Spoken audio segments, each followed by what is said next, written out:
Magandang hapon, magandang umaga po sa lahat. At nandito naman tayo 'no, at, actually dapat matulog na sana ako pero importante lang na matalakay natin sapagkat po ay napakahalaga. Ang pag-usapan po natin ngayon ay continuation 'no, yung pagbabaliktad ni Stella Luz Kimbo na congresswoman ng Marikina at ngayon ay tumatakbong mayor ng Marikina. So, una sinabi niya na wala raw diferensya sa Bicameral Conference Committee report. So sinasabi niya gano'n, walang diferensya. Itong huli naman, oras lang pagitan, bumaliktad na naman. Ang tawag diyan nag-about face. So bakit naman siya nag-about face?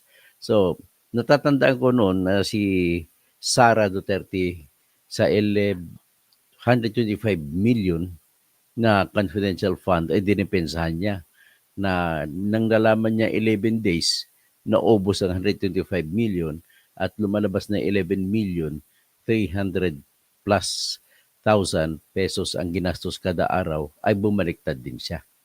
So, ngayon, ang pagbaliktad niya, nakikita ko yun dahil utos yun ni Romualdez. Pero ito na naman ngayon, may record na naman siya pagbabaliktad na naman. Ang kanyang unang sinabi, una, hindi siya sumagot. Nag-in-interview siya ng mga radio, mga TV, kasama na diyan yung nag-interview yung taga UNTV si ngayon hindi siya sumagot. Keep quiet lang siya. Kagaya rin kay Romualdez, keep quiet din siya. Kay Saldico, keep quiet din siya. Si Chis Escudero, keep quiet na rin pero nung bandang huli yung mga sinabi naman ni Chis Escudero ay sobrang mali na naman at hindi nila inamin na nahuli sila na talagang may blanco yung mga dokumento ng Bicameral Conference Committee. Actually, divine providence yun. Na-discover yun dahil sa Panginoon. At makikita na ngayon mamaya yung kabastusan na ginagawa sa budget natin. So ngayon, unprecedented po ito. Hindi pa nangyari kamakailanman sa ating bansa. So ngayon, may mga kaisipan ito nagdedepensa kay Bongbong Marcos na hayaan ng mali. Inamin na nila, napilitan na sila umamin eh. Hayaan na blanco, pero ang kanilang teorya ngayon ng depensa nila ay ang importante, ang pinirmahan po ni BBM ay kumpleto, hindi blanco. So dahil kumpleto ang pinirmahan ni BBM, yun ay valid ang batas. Yan sinasabi. Actually, yan din ang theory ni dating Justice Antonio Carpio. At yan din ang theory ni Drilon. Yan ang theory ng iba pa, lahat ng kumampi kay BBM. At ang problema ko lang kay Drilon, bakit kumambyo naman siya, hindi ko siya tinitingnan sa anggulo na katalinuhan ang dahilan. Hindi, kundi ang nakikita kong anggulo ay dahil sa ang kamag-anak niya na si Mayor Jed Mabilog ay pinardon ni BBM. Kaya parang balik yon. Siyempre, ungrateful naman si Drilon kung bibirahin niya si BBM at ang mga kasama ni BBM kung hindi niya pasalamatan yung pagtanggal po, pagpardon sa mga administrative liability ni Mr. Jed Mabilog na mayor ng Iloilo City na nasentensyahan ng ombudsman sa panahon ni Duterte. At siya ay tumakbo sa Amerika, tumakbo sa laban kay Duterte, mula kay Duterte kasi ipapatayin daw siya. Which is, naniniwala naman ako na totoo. Pero ang akin lang dito ay bakit umiba yung theory at hindi kayo nakatingin sa katotohanan na yung Bicameral Conference Committee report na pinanggalingan ng General Appropriations Act na pinirma ni BBM ay not valid, invalid, null and void. Ang theory ko po rito bilang isang nagtapos sa pagkaabogado at bilang pumasa sa bar exam na mataas na ba ng marka pagkapasa ko ay at scholar ako sa pamantasan ng Lungsod ng Maynila, College of Law. At siyempre, scholar din ako sa College of Engineering sa Mindanao State University. Full scholar at that. So, ang aking binubuong theory, which is unprecedented, hindi pa nangyari ito. Kaya walang karapatan po ang kahit sino sa mga nagsasabi na valid ang pinirmahan ni Bongbong dahil inosente siya, hindi niya alam ang nangyayari at internal matter lang daw yun sa Kongreso, yung Bicameral Conference Committee report. So what I am saying now is, I am presenting na nagbumaliktad din ito si Kimbo. Isa siya sa mga congressman na napakabalahura talaga. So pagkatapos diyan, ipakinggan niyo po ang itong pruweba na hiniram ko muna sa GMA7 saksi. Okay, pakinggan. Operations Committee Acting Chairperson Stella Kimbo na totoong may mga blanco sa BICAM report ng 2025 national budget na ipinasa ng Kongreso.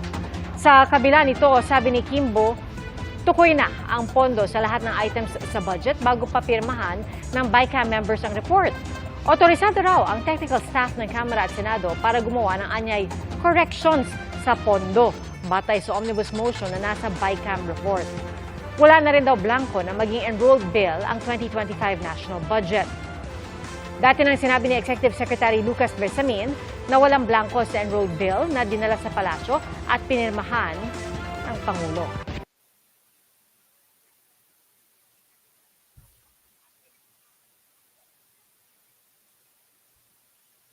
So anyway, ayan pong pruweba na nagbumaliktad. At least natuwa naman ako kay Stella Luz Kimbo na yan palang ugali niya. So cum laude po, nag-graduate yan sa University of the Philippines sa Diliman. Pero ang totoo palang honor niya ay hindi summa cum laude, magna. Magna cum laude, hindi po magnanakaw. Pasensya ka na kasi iyan ang opinion ko sa iyo. Ang dami-dami mo mga branded na bag, terno pa yan sa gown mo, branded lahat. Ang hindi lang ata branded yan, yung panty mo lang. O Soen o ano man, baka branded din. Oh. Kaya Ma'am Madam Stella Luz Kimbo, may kaso po kayo sa ombudsman. Kaya hindi po ako naniwala sa iyo na ikaw ay isang magaling na babae pagdating sa pera. So, nevertheless, that is another issue. What is at issue now is, ikaw na congresswoman, isa ka sa balahura na congressman. At wala po kayong pinag-iba dito sa congressman na anak ni Rapi Tulfo. Tingnan nyo. Yung congressman po na anak ni Rapi Tulfo, ang kanyang sasakyan na ay may convoy. Ang kanyang convoy ay nahuli ng, ayan nakita nyo ba yan? Yan ang sasakyan ni Congressman Ralph, ano ba pangalan niya? Congressman Ralph Wendell Tulfo, na anak ni Rafi Tulfo. At nahuli ang convoy niya na bumibiyahe sa bus lane sa EDSA. Natandaan niyo nun si tatay ni Win Gatchalian na tinago-tago papilit ni Win Gatchalian, ang tatay niya nahuli. At tinago yung tatay, nagtatago sa loob ng sasakyan at ang driver lang nang humarap. So ganun din, walang pinag-iba. Si Tulfo rin yung nagbanggit kasi ang problema kay Tulfo, siya po yung committee chairman pagdating sa land transportation na sakop ang LTO. Kasakop ang mga sasakyan na ginagalawan ng pinamamahalaan ng MMDA. So ngayon, kung ikaw pang hipi, ang anak mo ay naglalabag pa sa batas, anong ibig sabihin nun? Sige nga. Ano ba yun? Ay, nako. Oh, okay, bago tayo mag-proceed, sasagutin ko lang tanong ni Dave, pwede bang gamitin ebidensya yan? Okay, pwede. Ang ebidensya yan para mapatunayan na ang BICAM ay blanco. Okay. Anyway, ang napansin ko sa mga congressman, hindi na po sila, marami nang hindi nagre-Rolex ngayon. Anong na, matindi na mga relo sinusot, Philip Patik, na tag 25 million. Nagkukontesan sila. Puro mga banidoso, sobra. So, yan na po mga congressman natin ngayon. Ito ko yung anak ni Rapi Tulfo na congressman ng Quezon City. Ano kayong ginagawa nito? At bakit ang gara-gara ng sasakyan? Tingnan mo ang sasakyan niya. Itutok ko nga. Yan. Yan ang sasakyan, tinabunan ng plate number. Pero number, hindi pa protocol plate. Kundi sasakyan na normal lang ang plate number. Tapos, ay lumabag. Convoy sila. Ang problema, basahin natin ang report. Ito, basahin natin ang report ng SMNI. SMNI pa nag-report. Ang title niya is Convoy ni Representative Ralph Wendell Tulfo nahuli sa paggamit ng bus lane sa EDSA. Basahin natin. Nahuli ng Special and Intelligence Committee for Transportation ang convoy ni Quezon City 2nd District Representative Ralph Wendell Tulfo, anak ni Senator Raffy Tulfo, dahil sa paggamit ng bus lane sa EDSA noong Enero 23, 2025. Tinikita ng driver na si Kenneth De Guzman, pati na rin ang sasakyan na may logo ng House of Representatives. Wala pang pahayag mula sa kampo ni Senator Tulfo ukol sa insidente. Tapos, yan po ang resulta. So ngayon, ito si Raffy Tulfo ay bakit tahimik na nga siya sa budget, tahimik pa dito sa pagkahuli sa anak niya. So iyan lang po, napapakita lamang po yan na kung anong ugali ng mga Tulfo na hindi talaga mapagkatiwalaan, kagaya na ng ibang mga senador at congressman, hindi mapagkatiwalaan. Dalawang uri na kasi ngayon po ang political dynasty. Yung bago na political dynasty, kagaya ni Manny Pacquiao, pinatakbo din ang anak niya, konsehal sa General Santos City. Ang kapatid niya tumatakbo. Lahat-lahat sila pinapatakbo na.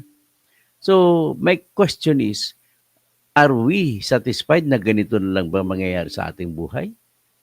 Which is, I don't like it to happen to us.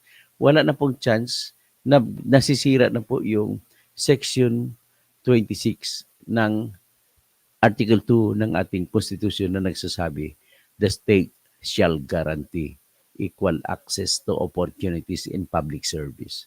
Paano magkaroon ng equal opportunity kung mga sikat kasi alam nila marami silang pera at marami silang nakikilala sa kanila at sinasamantala din nila yung kasikatan nila at karamihan ng pera nila at tumatakbo. So nawawala na tuloy ng oportunidad ang ibang tao na mas magaling pa sa kanila na manilbihan sa bayan. Yan po ang puntos ko dyan. Ngayon, pag sinasabi natin na public service, ang ibig sabihin ng public service mo, yung serbisyo na talagang tama. Kagaya ng ano ang serbisyo ng pulis? Kung may pulis. Ang public service ng pulis, magbabantay ng katahimikan, uhulihin ang mga krimen at pangangalagaan na dapat walang may mangyari. At kung may kriminal na makikita at may krimen na nangyari, hulihin kagad ora mismo sa huli sa akto ang mga dapat hulihin. So ibig sabihin, pag sinabi natin public service, magtatanong ka, ano bang pwesto? Ano bang trabaho na public service? Kung trabahong pulis, iyan po ang public service ng pulis. In other words, hindi mo po pwede sabihin dyan na ilagay mo po dyan yung high school graduate. Kasi kailangan ng kaalaman sa batas. Pwede mong ilagay yung abogado kasi alam ng abogado ang batas. Pwede mong ilagay yung mga nakapag-aral sa criminology kasi alam nila ang batas. Mga criminal laws. Pwede mong ilagay yung ibang mga dikurso as long as na-assure mo na nagtitraining sila sa criminal laws. Di ba? So ngayon, pag-usapan natin ang posisyon ng konsihal ng isang bayan o isang lungsod. Ano bang serbisyo ng isang konsihal? Paggagawa ng batas. Ang tanong, paano ba siya magserbisyo? Alam ba niya ang ginagawa niyang batas? Alam ba niya kung paano magsagawa ng batas? So kung hindi niya alam, hindi siya nagsiservisyo. So wala ngayong pagsusunod sa utos ng konstitusyon na public service. At kung walang utos na public service, ay hindi ka pwede dun. Diba? Ibig sabihin lang, yan po ang pundasyon ng aking argumento na kailangan may qualification requirement ang sinumang manilbihan na mag-alok ng kanyang sarili na ipahalal niya. Okay? So, forward na tayo ngayon kay Tulfo. Si Tulfo, Raffy Tulfo muna pag-usapan natin. Ano ba ang serbisyo ng isang senador? Ang serbisyo po ng isang senador ay magsasagawa ng batas, magkakaroon ng oversight function. Ibig sabihin ng oversight function, yung mga batas na ginawa ninyo, i-monitorin mo, napapatupad ba na maayos? At kung merong problema, magsasagawa ka ng investigation in aid of legislation, hindi in aid of detention. Ang ginagawa kasi ni in aid of detention, kung gusto lang ng mga quadcom na magkulong ng mga tao kahit na walang klaro magsasalita na nagsinungaling ka, hindi naman natin masasabi alin ba ang totoo para masasabi mo nagsinungaling yung testigo mo. 'Di ba? Dapat dalawang bagay yan eh. Kung sinabi ng testigo mo ay sinungaling, ipresenta mo rin Mr. Paduano, Mr. Abante, Mr. Acop, Mr. Dan Fernandez, kung ano ang totoo. Bago mo ipakulong sa dishonesty ang mga tao na iniimbita ninyo na tinatanong ninyo. Ganun lang po hingi ko para alam naman na bayan, ano ba talaga totoo? O bakit mo pinakulong yun? Bakit pinakulong ni Paduano yun? Tapos, hindi po pwede tanggalin nyo na sa inyong rules yung magpapakulong kayo ng tao na hindi sumasagot. Kasi karapatan din po ng tao na hindi sasagutin ang inyong mga tanong. Okay? Kapag ang tanong ay may relasyon sa krimen, lalo pang may karapatan ang tao. Kagaya ko, pinatinitindigan ko yung ginawa ninyo kay Grijaldo. Ano ba pangalan ng Grijaldo na yan? Ay tinatanong nyo siya isa-isa sa tungkol sa mga affidavit na ginawa niya. Pagkatapos nyo tinanong si Grijaldo, ano masabi mo sa iyong affidavit na ginawa mo, pinresenta mo sa Senado? Sabi ni Grijaldo, tinatayuan ko po yan, na yan po ay totoo. So ngayon, ang ginawa ni Acop, nagtanong siya piece by piece, pira-piraso, paragraph 1, paragraph 2, paragraph 3.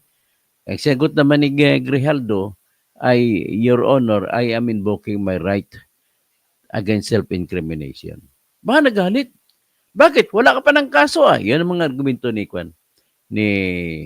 Nila. Kasama na dyan si Acop. Ganon din, wala pa raw ng kaso. Abogado pa naman si Acop, hindi niya intindihan ang sinasabi niya. Ang right against self-incrimination po ay napakatatag, napakasulid yan na makikita mo sa Section 17 ng Article 3 ng ating konstitusyon. Hindi basta-basta batas yan, konstitusyon. At ang sinasabi sa konstitusyon batas na yan ay any person cannot be compelled to be a witness against himself. Ganun nakaklaro ang salita. Hindi sinabi na pag sa Kongreso ay exempted. Kapag sa Korte, exempted. Walang exemption. Ibig sabihin, sa kahit sa anong sitwasyon, bawal na bawal mo pilitin ang isang tao na tumistigo laban sa kanya. Ngayon, ang sabi naman ni Caraps Paduano, ni Robert Ace Barbers, at saka ni Dan Fernandez, at saka ni Romeo Acop, na abogado pa naman yan, congressman ng Antipolo.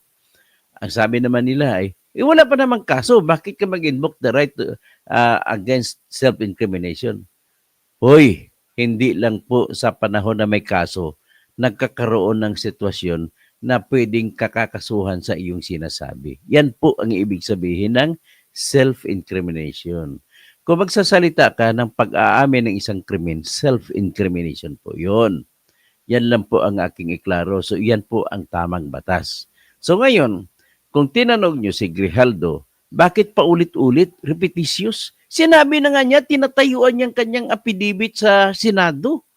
Ngayon, tanongin niya, pira-piraso, number 1, totoo ba nandoon ka sa custodian nung pumunta doon si Abante, at sa Abante, tsaka si Dan Fernandez? Ando na ngayon, sinulat na nga yun, bakit tanongin niya pa ulit? Sinabi na nga niya na tinatayuan ko siya. All right, ang pinakamagagawa ninyo, Mr. Caraps Paduano, Mr. Dan Fernandez, Mr. Romeo Acop, abogado ka pa naman, Mr. Robert Ace Barbers, kasuhan ninyo sa korte, kasuhan ninyo sa Department of Justice si Grijaldo. Yan po ang tama. Wala po kayong karapatan magpapakulong dahil lamang sa sinabi niya, I am invoking my right against self-incrimination. At yan po ay isa sa pinakamataas na batas sapagkat utos po ng konstitusyon. Kaya kung ako naging abogado ni Grijaldo, kakasuhan ko kayo sa Supreme Court. Masyado kayong mayabang. Ginugood time nyo. Mataas ang rating nyo sa publiko kasi ginugood time nyo. Ang publiko naman kasi, hindi naman nila alam ang batas. Ang hinabol naman nating katotohanan. All right, we have to respect each person there. Ang style naman ni Paduano, ganito. Tatanungin yung isang tao, naalala mo si Ruy Nagarma, tinanong niya, hindi ba ikaw ay pumunta ng Amerika? Nung una, ayaw sabihin niya, sabi niya, oo, okay. Hindi ba ikaw ay dumaan sa Japan? Ako nagugulat din ako, daming alam to si Paduano Tapos, nung nagkamali na sagot siya, nung sinabi niya na hindi, ang kanyang passport, nawalan daw siya ng na kinansela daw ang visa niya, ay hindi niya alam kung bakit, pinakulong siya ni Paduano, Mr. Paduano. You have an obligation to the public. Ilatag mo yung papel na alam mo naging dahilan na sinabi mo ay yung totoo at sinungaling si Ruy Nagarma. Yan ang hinihiling ko sa inyo. Kasi ang publiko, nagtitiwala na lang sa inyo, nagsasabi kayo totoo. Pero paano naman kung hindi? Ibig sabihin, niluloko nyo rin ang publiko. Di ba? Ganun lang po ang sa akin yan.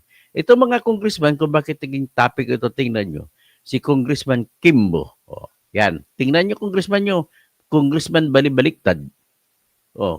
Congressman, nung una, ayaw, anong tawag, Tanggi, Congressman Tanggi, amin. So, Tanggi, amin.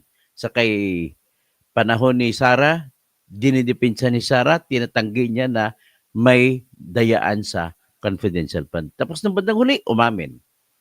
Tapos sa issue naman ito sa Blanco, tinanggi niya. Sabi, hindi mo lang problema. May corrected naman daw.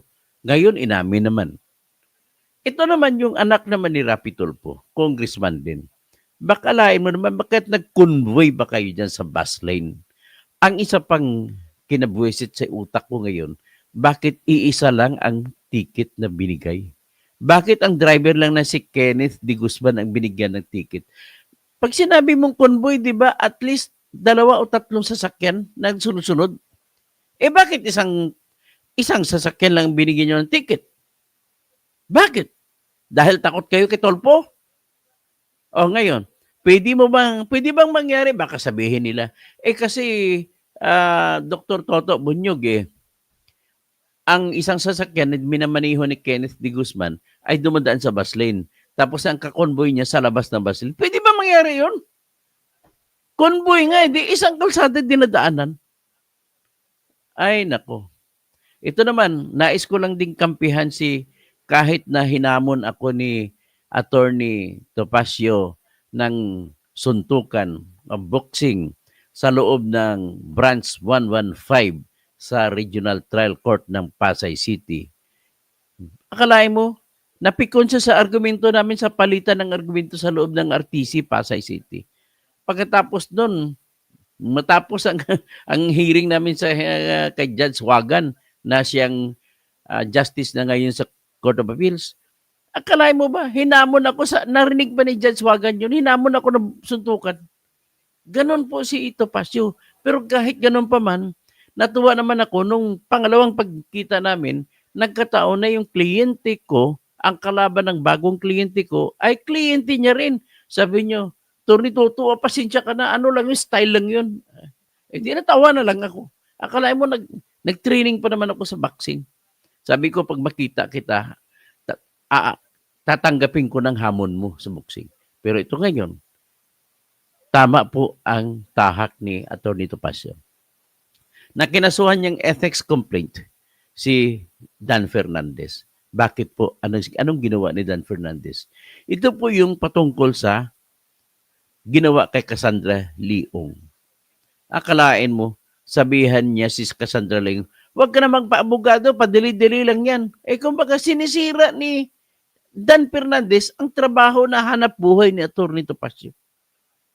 At wala siyang karapatan makialam sa kliyente ni Atty. Topacio kung gusto man niya pasukahin yung kliyente na Atty. Topacio, hindi sa ganun pamiminit, gamitin pa niya, sisiraan pa niya si Atty. Topacio. Kaya sinampan siya ng kaso ni Atty. Topacio. Yung trabaho ng abogado, isa pa, bakit hindi mo kami? Yan pang hindi ko maintindihan na alam kong mali.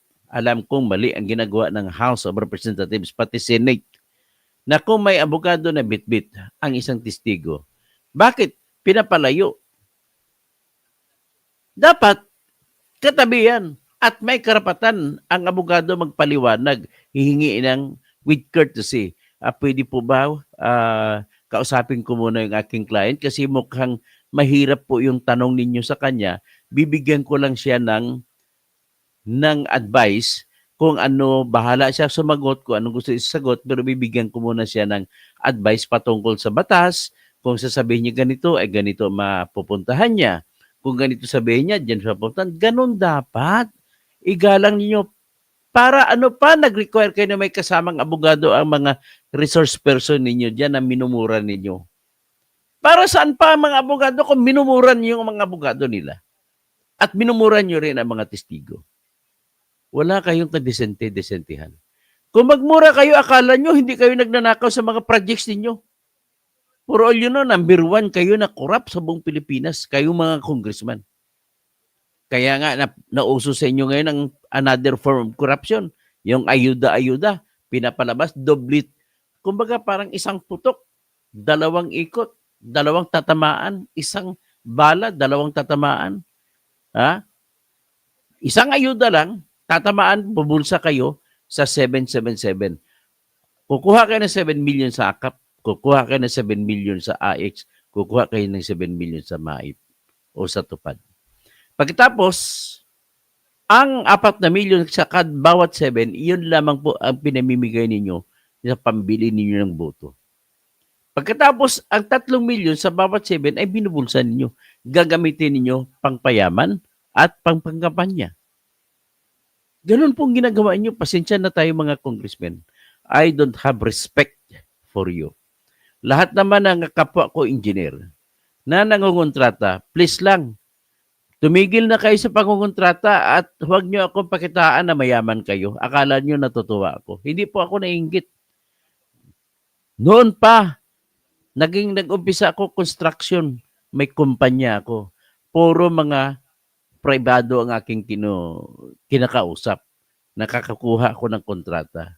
Ngayon, minsan nagkaroon ako ng kontrata, hindi ako nabayaran. Kaya nalugi ako, tumigil na ako. Pero never ako pumasok sa kontrata sa gobyerno kasi marami ang bigayan.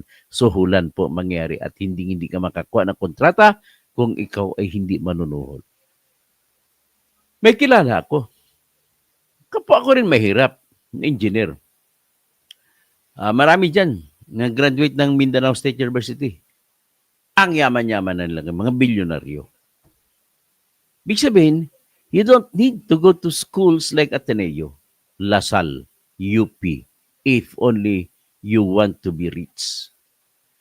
Ang importante lang po, mayroon kang kapital na pangbigay sa suhol at kayang-kaya mo na makakuha ng kontrata. At kung makakakuha ka na ng kontrata, yayariin mo ngayon ang tinatawag na quality ng ginagawa mong construction. Kalsada, yariin mong quality para kumita.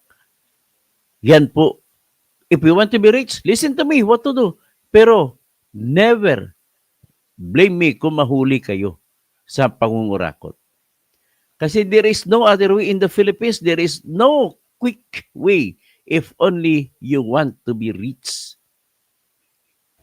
Ang isa, kung gusto mo, pumasok ka, maging engineer ka, sip-sip ka ng sip-sip sa DPWH at i-assign ka sa isang pwesto na kung saan ikaw ang kakausapin ng mga kontraktor at sa bawat proyekto na pipirmahan mo para makasingil ang kontraktor ay bibigyan ka ng pera. Meron akong alam dyan. Taga Isabela na engineer. Nakatrabaho sa Rizal Province. Ayun, ilan ang mansion niya? Ilan ang sasakyan niya? Engineer lang siya. Walang pinagmulan. Hindi ma-explain kung paano nagsimula ang kanyang kayamanan. Lahat po, kinikwento ko lang ito Kayo mga mahirap na nakikinig sa akin, be prepared if you want to be rich. Be prepared to sell your soul. Ganun lang po kasimple magpayaman. Ito mga congressman, style naman nila, silang kausapin mo kasi sila po ang gumagawa ng budget. So, pag kinausap mo sila, bigyan mo sila ng kanila para sa kanila, happy na yan sila. Mayaman sila. At ikaw, mayaman ka rin. Pero sino nagdurusa? Bayan ang nagdudurusa. Kagaya yan sa proyekto, dyan sa Pampanga River, dyan sa Arayat. Sigurado ako sakop yan ni Senior Deputy Speaker Aurelio Dong Gonzales. Bakit? Akalain mo Pampanga River, nilagyan mo ng riprap. Papunta yun, doon niya magbubuhos papunta sa Arayat. Yung Arayat na mga, yung maraming mga tubig dyan. Swamp, Candaba Swamp. Ang nangyari niyan, siyempre ibang tubig doon pumupunta, papunta sa Manila Bay yun. So ang ginagawa niya, nilagyan niya ng mga parang bakod sa gilid ng dalawang gilid ng ilog. Ang tawag na doon riprap. Akalain mo naman ng umulan nung October. Nakarang October lang. Kinain ng lupa sa ilalim, tumba yung riprap. Nakain ang mga bahay ng iba, nahulog, natibag ang mga bahay ng mga nakatayo ron. Natibag ang mga bahay ng mga Kapampangan na kawawa. Mga kabalin ko doon. Wala sila magagawa. Pero ang dapat sisihin, huwag nyo na ibuto po yan si Aurelio Dong Gonzales. Pati mga kung sino pa mga tumatakbo para sa kanya. Wala ring pinag-iba yan. Siya lang, hindi lang mamamatay tao. Walang pinag-iba kay Bong Pineda. Bong Pineda ay mamamatay tao. Kaya gusto niya manalo yung asawa niya, gobernador sa Pampanga.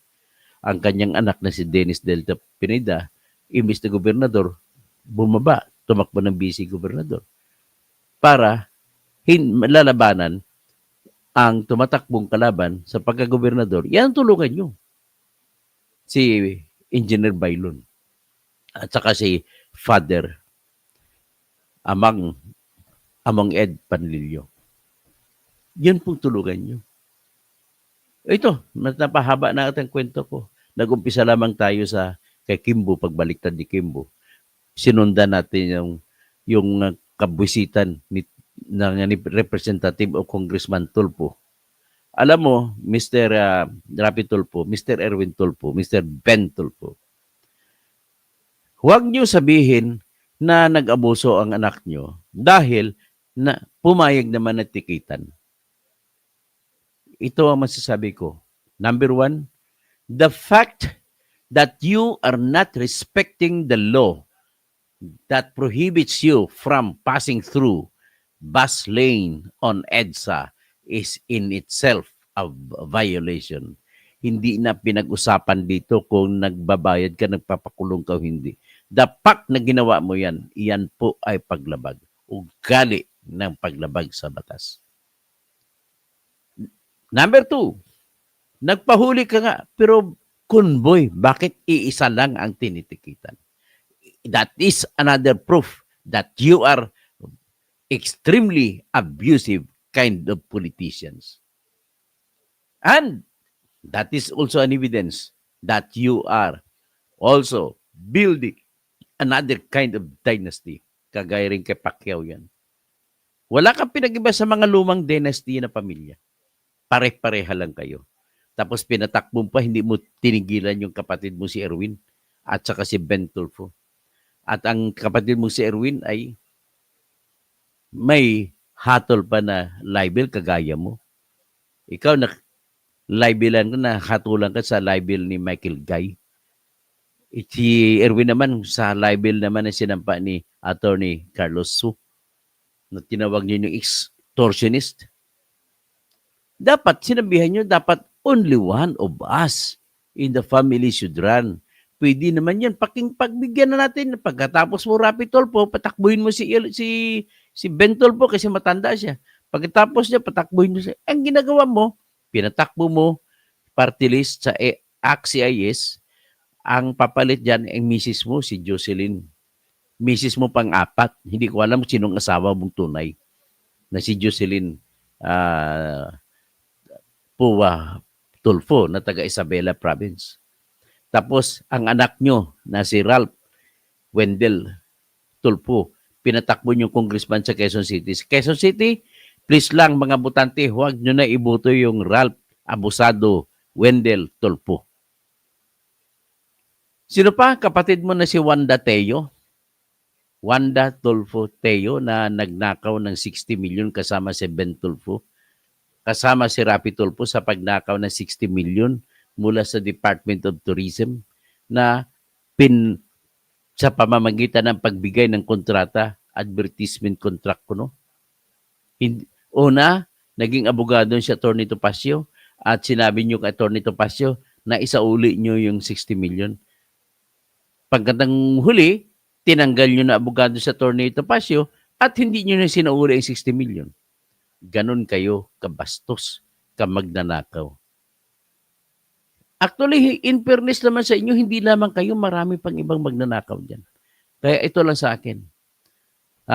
Rapi Tulfo, kung talagang nag-imbestiga kasi committee mo yan sa transportation, imbestigahan mo ang anak mo na kung bakit pinayagan niya ang convoy niya dumaan sa bus lane, sa EDSA. Yan lang pa po tayo magtapos. So, magandang umaga. Kay Reggie Regal Felipe, kay D, tapos kay Jasmine Celso. Kimbo Plastic actually si smart enough to become a notorious magnanakaw. Sobra. Reggie Regal Felipe, pwede bang ma-impeach si BBM sa blankong bycam, Dr. Toto? Wala pa tayong ebidensya na siya nga ang may pakana nun.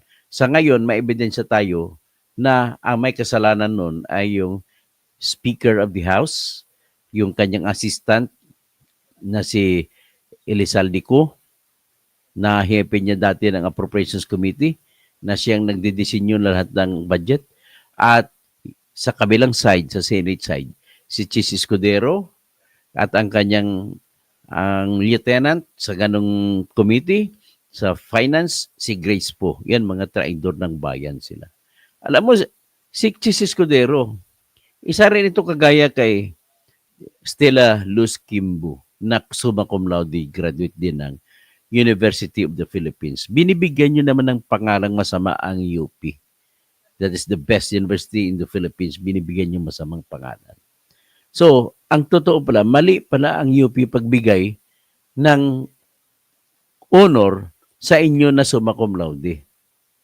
Kagaya ni Stella Luz Kimbo, si Escudero, ay hindi siya dapat summa cum laude. Magna lang siya dapat. Bakit magna? Magna cum laude? Hindi po, magna nakaw. Okay, Lito de Torres. Dismayado ako kay Brosas na taga Makabayan. Naging pipi din, magkapera din ba? Ay, alam mo, marami na ako nadismayado sa mga oposisyon na kahanay natin. Sa totoo lang, nadismaya rin ako kay Risa. Bakit niya sabihin na hindi blanco yung Bicameral Conference Committee report? Bibi Di Castro, good evening po, Engineer Toto. Hindi nga siya nakapirma doon, tapos sabihin niya walang blanco. Nakita ko po yung dokumento, hindi siya pumirma. Celso Clarete, okay, Sir Pastor Rodi Rabi, good morning. Matutulog muna tayo, no? Jovicto Las Piñas, good morning, Dr. Engineer Toto Kausing. Kahit ano pa nila kagaling, pag sila na lang lahat simula sa ama napunta sa apo ay nakakawala ng aking respeto. Tama po kayo. Reggie Regal Felipe, Dr. Toto, nag-file ng ethics complaint si Atty. Topacio. Yes, napakinggan ko po yun. Isa rin sa walang kwentang gobernakwan yan. Congressman na tatakbong gobernador na mimigay ng tag 10,000 at nag-speech pa ha, pera daw niya. Kung pera mo yung pinibigay mo sa 10,000 na hindi uuwi ng luhaan ang mga tao na dumalo sa iyong pagpapasalita o town hall meeting na wala pang eleksyon. Tatakbo kang gobernador ng Laguna. At ang iyong anak, sabi mo, Huwag hindi kayo lulukuhin na luhaan. At kung manalo ako, ito, bibigyan ko kayo ng cash galing sa akin. At kung mananalo pa yung anak ko na si Dondon, bibigyan ko kayo doble. At kung mananalo pa yung aking vice-gobernador, triple ibibigay ko. Bakit ka nagsalita ngayon? Sagutin mo nga kami, Mr. Dan Fernandez, vlogger ako. Hindi mo pwede sabihin fake news yan kasi lumabas na po, umikot na po, nag-viral na po yan ang kanyang ganong klaseng video mo. Tsaka, isa pang mali na ginagawa ninyo. Bakit kayo nagpatawag, nag-iimbestiga na kahit sinong vlogger? Kahit may fake news pa yan dyan, hindi po bawal po sa konstitusyon mag-imbestiga kayo kasi yan magiging tawag na magkaroon ng chilling effect. Matatakot ang mga media, hindi na magsasalita. At magkakaroon ng prior restraint, bawal po yun. Bakit? Sinabi na po sa Section 4, Article 3 ng ating Constitution, no law shall be passed abridging the freedom of expression, of speech, or of the press. Nor the right peaceably to assemble and to redress the government, to petition the government to redress the grievance. Ganon po, bawal gumawa ng batas. Kaya hindi po pwede kayo magpatawag ng hearing in aid of legislation or in aid of making law. Sinabi na nga ng Constitution na hindi kayo pwedeng gumawa ng batas patungkol sa blogging, pati sa freedom of expression. Tapos, papatawag kayo in aid of making law or in aid of legislation. Asan ang logic ninyo? Sapat na ang batas natin, ha? Maraming batas dapat unconstitutional ngayon. Nevertheless, although my argument is these laws must be scrapped from the book of criminal laws, kagaya ng libel, kagaya ng cyber libel. Pero wala tayong magagawa. Nandiyan pa yan.